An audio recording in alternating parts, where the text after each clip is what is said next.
एक बार की बात है, भगवान शिव जी और माता पार्वती कैलाश धाम में अपने राजमहल में बैठे वार्तालाप कर रहे थे। गणेश जी भी वहीं बैठे थे। वार्तालाप के बीच माता पार्वती भगवान शिव जी से बोली, प्रभु, बहुत समय से पृथ्वी का हाल नहीं देखा। सभी लोग कुशल हैं या नहीं, जानने की इच्छा हो रही है। यदि आप पृथ्वी का चित्रण दिखा दें तो मैं वहां के हालात जान सकूं। पार्वती, आपको चिंतित होने की आवश्यकता नहीं है। मैं अभी आपको पृथ्वी का दृश्य दिखाता हूँ। शिव जी ने हाथ उठाया और चित्रण प्रकट हुआ। मनुष्य, पशु पक्षी सभी दृश्य सामने आने लगे। तभी गणेश जी की दृष्टि एक मंदिर में बैठे पुजारी पर गई। गणपति बप्पा मोरया, मंगल मूर्ति मोरया। गणपति बप्पा मोरया, मंगल मूर्ति मोरया। हे प्रभु, गणेश चतुर्थी आने वाली है। इस बार भक्तों का चढ़ावा आ गया तो प्रधान जी मुझे अच्छे पैसे दे देंगे, वरना हमेशा बहाना करते हैं। किस सोच में डूबे हो पुजारी जी? विचार किया है गणेश चतुर्थी पर ऐसा क्या प्रस्तुत करोगे? भक्तों की भीड़ ढार लगी रही। पुजारी जी, कथा कीर्तन सुनने को नहीं आता, दो भक्तों से का, यह आप भी जानते हो। और अगर इस गणेश चतुर्थी पर ज्यादा नहीं तो फिर मुझे कुछ और सोचना होगा। वैसे भी आपकी उम्र हो चली, शिव मंदिर की जिम्मेदारी नहीं संभाल पाओगे। प्रधान जी, कृपया ऐसा मत कहिए। इस मंदिर की सेवा करते हुए काफी साल बीत गए हैं। मेरी बेटी लता की शादी भी तय कर दी है। यदि यह सेवा हाथ से निकल गई तो परिवार पर विपत्ति आ जाएगी। ठीक है, गणेश चतुर्थी तक मंदिर में भक्तों की भारी भीड़ जुटाओ और सोने की गणेश जी की प्रतिमा लगानी है, और जितना चढ़ावा आएगा काम उतनी ही जल्दी होगा। हे बप्पा, अब आप ही कुछ कीजिए कि मंदिर में भक्तों की भीड़ उमड़ पड़े। मेरी सहायता कीजिए गणेश जी। प्रभु, मुझे लगता है पुत्र गणेश को भेजा जाए। पार्वती, मैं भी यही सोच रहा था। और विनायक, तुम अभी धरती पर जाकर पुजारी जी की सहायता करो। तुम्हें सच्चे मन से पुकारा है। ठीक है प्रभु, मैं अभी जाता हूँ।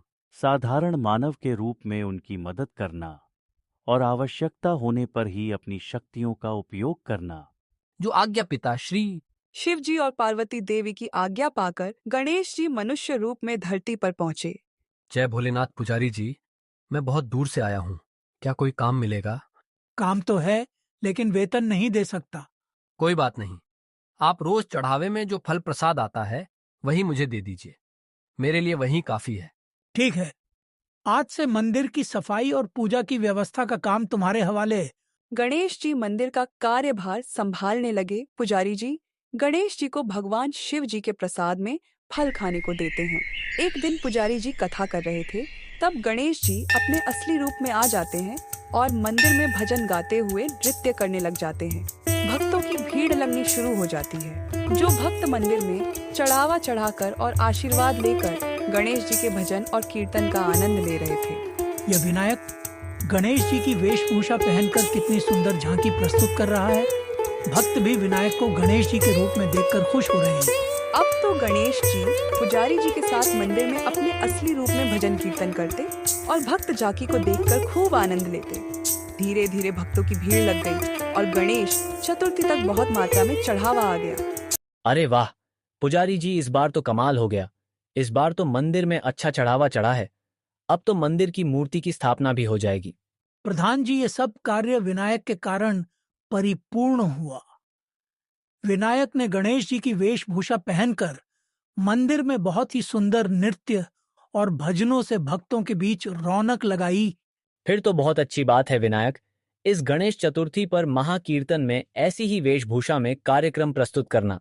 गणेश चतुर्थी का दिन आया। गणेश जी सुंदर नृत्य कर रहे थे, तभी आओ हरपाल यादव और मनीषा, अच्छा हुआ जो हरपाल यादव को भी बुला लिया। पुजारी जी, ये मेरा भांजा है और गणेश जी की सोने की मूर्ति की स्थापना में आज इसके भी हाथ लग जाएंगे।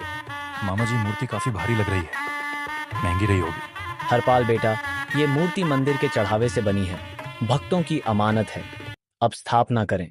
शिव मंदिर में गणेश जी की सोने की मूर्ति स्थापित हो जाती है और खूब धूमधाम से गणेश चतुर्थी का उत्सव होता है। और अगले दिन, हे शिव जी, गणेश जी मूर्ति कहाँ गई? मंदिर से चोरी हो गई। मामा जी, हो ना हो, पुजारी जी ने ही चोरी की होगी। बेटी की शादी है, पैसे की जरूरत है, सही कह रहे हो हरपाल, जब तक पुलिस नहीं पकड़ती वो सच नहीं बोलेगा। पुलिस को बुलाओ। इंस्पेक्टर साहब, असली चोर पुजारी नहीं है, मैंने ही मूर्ति चुराई है। मुझे गिरफ्तार कीजिए। विनायक, तुम ये क्या कह रहे हो? क्यों झूठ बोल रहे हो? इस चोर ने अपना गुनाह खुद ही कबूल कर लिया है। अरे गिरफ्तार कर लो इसे। इसे कड़ी से कड़ी सजा देना इंस्पेक्टर साहब। इसने चोरी की है, वो भी गणेश जी की मूर्ति की। अब जब इल्जाम विनायक पर गया है, मैं आराम से मूर्ति बेच दूंगा। अरे कौन है? कौन थप्पड़ मार रहा है? मैं विनायक के रूप में स्वयं गणेश हूँ। तूने चोरी की है, अब सच कबूल कर। मत मारो, मैं पुलिस को सब कुछ बता दूंगा। गणेश जी मुझे पीट रहे हैं, मैं अपना गुनाह कबूल करता हूँ। मैंने ही गणेश जी की मूर्ति चुराई है। वो तो बात सही है, पर तेरा दिमाग खराब हो गया है क्या? विनायक तो सामने देख, जेल में बैठा है। वो तेरे पास कैसे आ सकता है? साहब, मैंने अपना गुनाह कबूल कर लिया है, आप मुझे जेल में डाल दो। इतनी देर में पुजारी जी और प्रधान जी पुलिस स्टेशन पहुंचते हैं। हरपाल अपना गुनाह कबूल कर लेता है। विनायक यानी गणेश जी को पुलिस छोड़ देती है और तभी गणेश जी अपने रूप में प्रकट हो जाते हैं और अपने भक्तों को दर्शन देते हैं।